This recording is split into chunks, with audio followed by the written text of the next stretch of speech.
तो आप लोगों का स्वागत है मेरे पीसीएस हिंदी एकेडमी में आप लोगों को क्लास 7th की ज्योग्राफी का चैप्टर नंबर 5 पढ़ाऊंगा। इसके पहले मैं आप लोगों को 1 2 3 4 पढ़ा चुका हूं।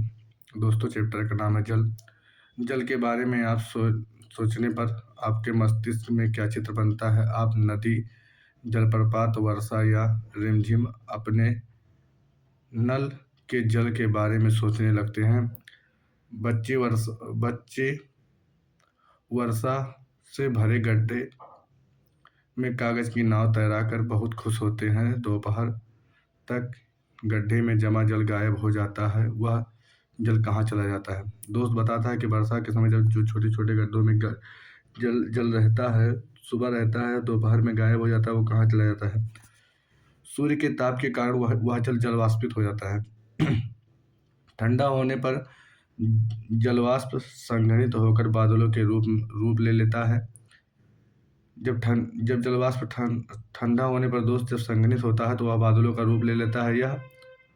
यहाँ से वह वर्षा अथवा सहिम वृष्टि के रूप में धरती पर या समुद्र के नीचे गिरता है।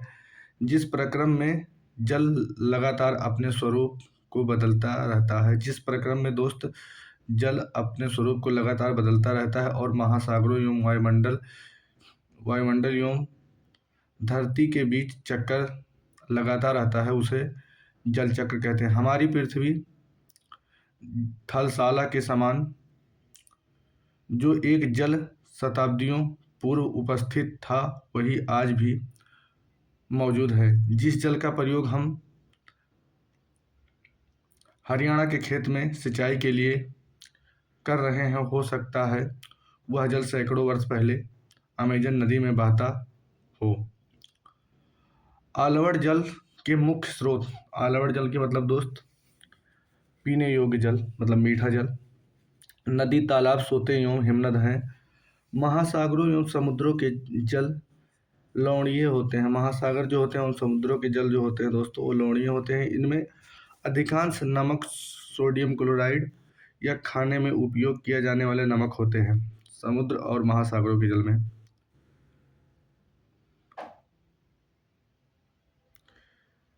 जल वितरण।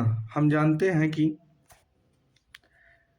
पृथ्वी की सतह पर 3/4 भाग जल से ढका हुआ है। दोस्तों, हमको यह पता है कि पृथ्वी पर एक हिस्सा स्थल है, बाकी 3 हिस्सा जल है।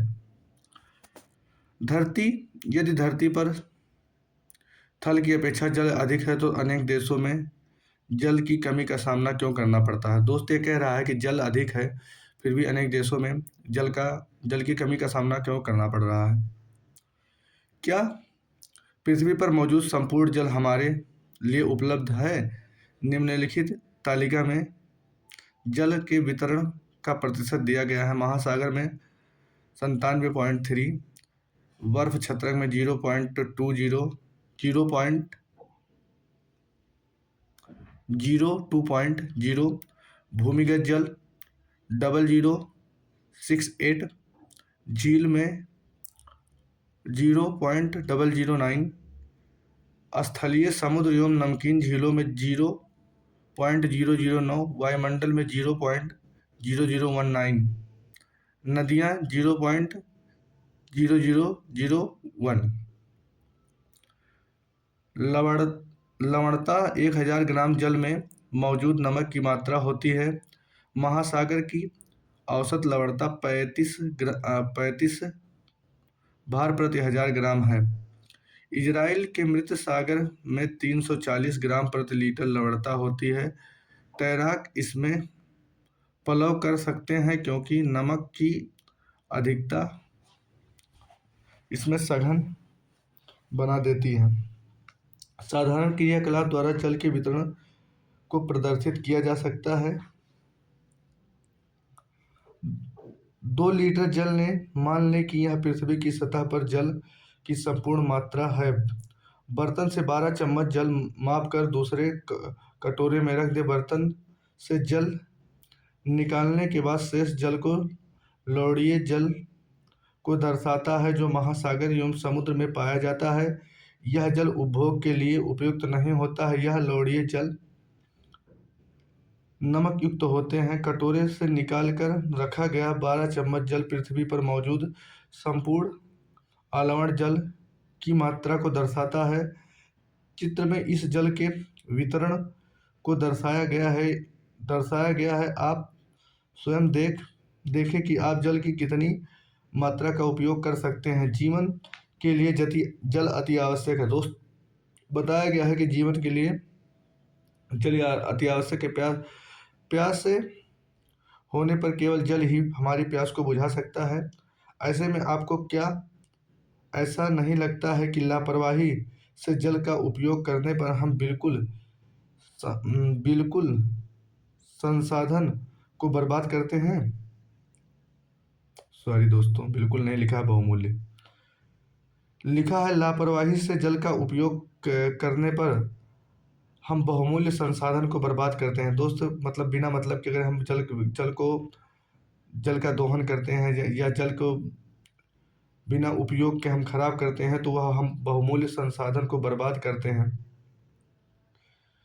महासागरीय परिसंचरण। समुद्र तट पर नंगे पैर चलने से कुछ जादुई सी अनुभूति होती है। पुलिन पर नम बालू, ठंडी पवन, समुद्री पक्षी, वायु में लवणीय गंध एवं लहरों का संगीत सब कुछ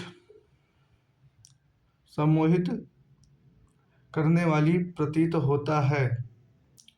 ताल एवं झील के शांत जल के विपरीत महासागरीय जल हमेशा गतिमान रहते हैं। जो महासागरीय जल होते हैं दोस्त वो हमेशा गतिमान रहते हैं। ताल और झील के जो जल होते हैं वह स्थिर रहते हैं, कभी कभी शांत रहते हैं। यह कभी शांत नहीं रहता है। महासागरों की गतियाँ इस प्रकार वर्गीकृत कर सकते हैं जैसे तरंग, ज्वार भाटा एवं धाराएं। 22 मार्च को विश्व जल दिवस के रूप में मनाया जाता है, जब जल संरक्षण की विभिन्न विधियों को प्रबलित किया जाता है।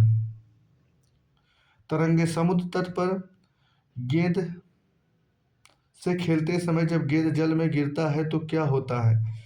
यह दृश्य बहुत ही मनोरंजक होता है कि कैसे तरंगों के साथ गेंद तट पर वापस लौट आती है। जब महासागरीय सतह पर जल लगातार उठता गिरता रहता है तो इन्हें तरंग कहते हैं। महासागरीय जल का ऊपर उठना और गिरना ही इन्हें तरंग कहते हैं। जब समुद्री सतह पर पवन बहती है तब तरंग उत्पन्न होते हैं। जब समुद्री सतह पर दोस्त पवन बहती है तब तरंग उत्पन्न होते हैं। जितनी तेजी से पवन बहती है वो तरंग भी उतनी तेजी से बड़ी होती जाती है। तूफान में तेज वायु चलने पर विशाल तरंगे उत्पन्न होती है। दोस्त कहने का मतलब यह है जितनी तेज वायु चलेगी, जितने तेज तूफान चलेगी, तरंग उतने ही तेज उत्पन्न होते हैं। इसके कारण अत्यधिक विनाश हो सकता है। अत्यधिक तरंग के कारण विनाश होता है। भूकंप, ज्वालामुखी उद्गार या जल के नीचे भूस्खलन के कारण महासागरीय जल अत्यधिक विस्थापित होते हैं। इसके परिणाम स्वरूप 15 मीटर तक की ऊंचाई वाला विशाल ज्वारीय तरंग उठ सकती है, जिसे सुनामी कहते हैं। 15 मीटर तक जब जल की तरंगे ऊपर उठेंगे दोस्त उन्हें सुनामी कहते हैं। अब तक का सबसे विशाल सुनामी 150 मीटर मापा गया है। अभी तक का सबसे विशाल जो सुनामी है दोस्त 150 मीटर तक मापा गया है। ये तरंगे 700 किलोमीटर प्रति घंटे से अधिक गति से चलती हैं। 2004 के सुनामी से भारत की तटीय क्षेत्र में अत्यधिक विनाश हुआ था। दोस्त बताया गया है कि 2004 में जो सुनामी आई थी उससे भारत के तटीय क्षेत्र में अत्यधिक विनाश हुआ था। सुनामी के बाद अंडमान निकोबार द्वीप समूह में इंदिरा पॉइंट डूब गया था। अंडमान निकोबार और द्वीप समूह में जो इंदिरा पॉइंट वह डूब गया था। सुनामी जापानी भाषा में एक शब्द है जिसका अर्थ है पोताश्रय तरंगे, क्योंकि सुनामी आने पर पोताश्रय नष्ट हो जाते हैं। ज्वार भाटा। दिन में 2 बार नियम से महासागरीय जल का ऊपर उठना गिरना ज्वार भाटा कहलाता है। महासागरीय जो जल होता है दोस्तों का उसका ऊपर उठना और गिरना ज्वार भाटा कहलाता है। जब सर्वाधिक ऊंचाई तक उठकर जल तट के बड़े हिस्से को डुबो देता है तब उसे ज्वार कहते हैं। जब जल अपने निम्नतम स्तर तक आता आ जाता है एवं तट से पीछे चला जाता है तो उसे भाटा कहा जाता है। सूर्य एवं चंद्रमा की शक्तिशाली गुरुत्वाकर्षण बल के कारण पृथ्वी की सतह पर ज्वार और भाटे आते हैं। दोस्त जो सूर्य एवं चंद्रमा की गति जो सूर्य एवं चंद्रमा की शक्तिशाली गुरुत्वाकर्षण बल होता है दोस्त, उसी के कारण पृथ्वी की सतह पर ज्वार और भाटे आते हैं। जब पृथ्वी का चंद्रमा के निकट होता है उस समय चंद्रमा के गुरुत्वाकर्षण बल से जल अपकर्षित होते हैं जिसके कारण उच्च ज्वार आते हैं। दोस्त जब चंद्रमा पृथ्वी के निकट होता है उस समय गुरुत्वाकर्षण बल जल से अपकर्षित होते हैं जिससे उच्च ज्वार आते हैं। पूर्णिमा एवं अमावस्या के दिन सूर्य चंद्रमा एवं पृथ्वी तीनों एक सीधे में होते हैं और इस समय सबसे ऊंचे ज्वार उठते हैं।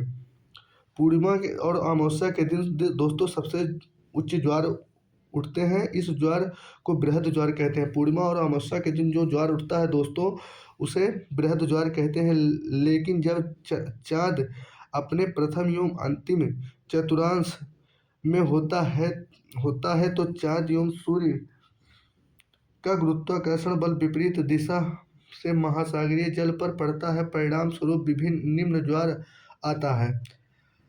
ऐसे ज्वार को लघु ज्वार कहते हैं। जब निम्न ज्वार आता है दोस्तों तो इसे लघु ज्वार कहते हैं।